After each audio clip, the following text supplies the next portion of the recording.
ఓసారి తెలుగుదేశం పార్టీ ఒక కుటుంబం, బీ క్లియర్. ఈరోజు ఎర్రమనాయుడు గారు ఆ రోజు పార్టీకి పనిచేస్తే ఈరోజు రామ్మోహన్ నాయుడు గారు కేంద్ర మంత్రి అయ్యారంటే అది కుటుంబ వ్యవస్థని పదే పదే నేను చెప్తున్నా, అదే చేస్తున్నామని చెప్పి మీ అందరికి విజ్ఞప్తి చేస్తున్నా. బాలయోగి ఉన్నప్పుడు, ఆయన చనిపోయినప్పుడు హరీష్ అయితే చాలా చిన్నవాడు.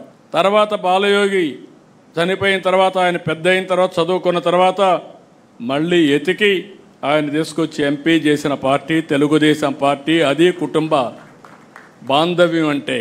First of all A party అయినా సరే, ఏ ప్రొఫెషన్ అయినా సరే దానికి కొన్ని నామ్స్ ఉంటాయి. అలాంటివి ఉన్నప్పుడు ఎవరైతే పార్టీకి సిన్సియర్గా ఉంటారో, ప్రజాసేవకు అంకితమై పనిచేస్తారో అలాంటి కుటుంబాలని గుర్తుపెట్టుకొని ఎక్కడికక్కడ మనం ముందుకు పోవాల్సిన బాధ్యత మన మీద ఉంటుంది.